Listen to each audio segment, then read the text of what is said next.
Salam damai sejahtera dalam Kristus. Pada renungan kali ini kita akan baca dari Matius 5 ayat 20, di mana Yesus berkata demikian. Jika hidup keagamaanmu tidak lebih besar daripada hidup keagamaan ahli-ahli Taurat dan orang-orang Farisi, sesungguhnya kamu tidak akan masuk ke dalam kerajaan surga. Ya, dan kita sambung dengan ayat berikutnya. Di ayat selanjutnya kita akan baca mengapa Tuhan Yesus melihat orang Farisi sebagai orang yang tidak benar. Ya, kita baca selanjutnya di Matius 23 ayat 27. Dikatakan, celakakah kamu ahli-ahli Taurat dan orang-orang Farisi, hai kamu orang-orang munafik, sebab kamu seperti kuburan yang dilabur putih, yang sebelah luarnya memang tampak indah, tetapi yang sebelah dalamnya penuh tulang belulang dan berbagai jenis kotoran. Di ayat ini jelas disebutkan ahli-ahli Taurat dan orang-orang Farisi. Persis sama dengan di Matius pasal 5 ayat 20 tadi, ya, di mana di sini dikatakan bahwa mereka adalah orang-orang munafik. Ya, jadi sehingga dikatakan oleh Yesus, apabila hidup kita tidak lebih baik atau lebih benar daripada orang-orang ahli Taurat dan orang-orang Farisi, maka kita tidak dapat masuk ke dalam kerajaan surga. Ya, jadi kita diminta untuk tidak menjadi orang-orang yang munafik. Jadi konteks daripada ayat ini adalah ketika Yesus berbicara dalam khotbah di bukit kepada murid-muridnya dan orang banyak. Dan ahli Taurat dan orang Farisi dianggap sebagai orang yang paling menguasai Taurat dan paling religius pada zaman itu. Mereka dengan teliti mentaati hukum Taurat, tetapi sayang seringkali lebih berfokus pada penampilan luar dan legalisme daripada ketulusan hati dan iman yang sejati. Jadi apa yang dimaksud bahwa kita harus lebih benar daripada ahli Taurat dan orang Farisi? Yang pertama, kita harus melampaui kebenaran lahiriah. Yesus mengajarkan bahwa kebenaran sejati bukan hanya soal mematuhi aturan secara lahiriah, tetapi harus dimulai dari hati. Kemudian tindakan kita seharusnya adalah tindakan yang didasarkan oleh dorongan kasih, bukan untuk dipuji orang lain. Kita lihat di Matius 14 ayat 14 dikatakan, ketika Yesus mendarat, ia melihat orang banyak yang besar jumlahnya, maka tergeraklah hatinya oleh belas kasihan kepada mereka, dan ia menyembuhkan mereka yang sakit. Tuhan Yesus bertindak karena tergerak oleh belas kasihan dan tidak seperti orang Farisi yang bertindak demi kemuliaan diri sendiri, seperti berdiri dan berdoa di persimpangan-persimpangan supaya dilihat dan dipuji orang sebagai orang yang religius ataupun orang yang kudus. Kalau Yesus berbuat baik karena belas kasihan, kita akan baca di Matius 25, kita lihat seperti apa motivasi dari semua tindakan orang Farisi. Kita akan baca di Matius 23 ayat 5 sampai dengan 7. Semua pekerjaan yang mereka lakukan hanya dimaksud supaya dilihat orang. Mereka memakai tali sembayang yang lebar dan jumbai yang panjang. Mereka suka duduk di tempat terhormat dalam perjamuan dan di tempat terdepan di rumah ibadat. Mereka suka menerima penghormatan di pasar dan suka dipanggil rabi.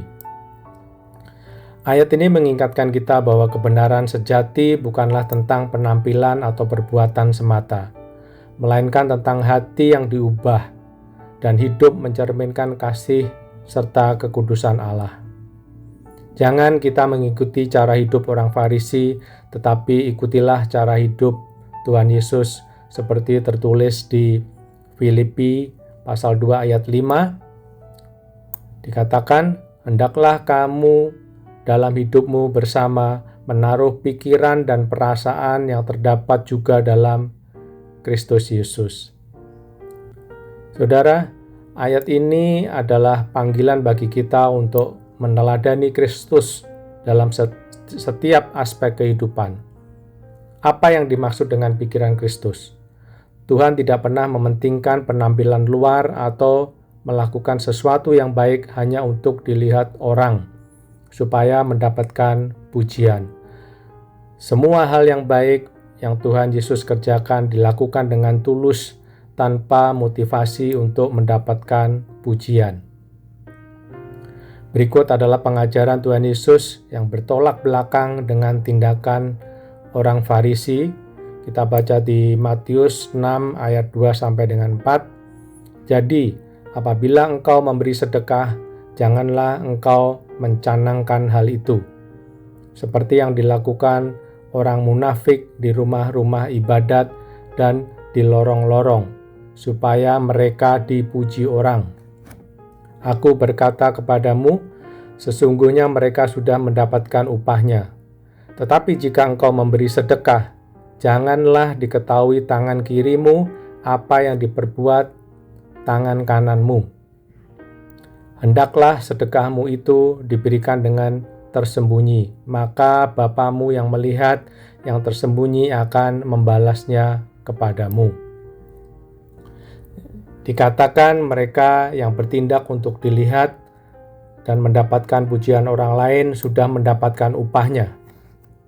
Apa upah yang mereka dapat? Ya, hanya pujian dari orang lain semata, dan tidak akan mendapat upah atau balasan dari Bapa kita. Sebaliknya, kita diajarkan untuk memiliki motivasi yang benar atas tindakan kita. Dikatakan di ayat ini bahwa apa yang diberikan tangan kanan tidak perlu diketahui tangan kiri. Dengan kata lain, kebaikan yang kita lakukan, apakah itu dalam bentuk kesetiaan dalam pelayanan di gereja, apakah itu dalam bentuk bantuan yang kita berikan kepada orang lain, atau kebaikan-kebaikan lain, tidak perlu diketahui atau kita pamerkan kepada orang lain. Dan tindakan dengan motivasi yang benar ini yang mendapatkan upah dari Bapa kita.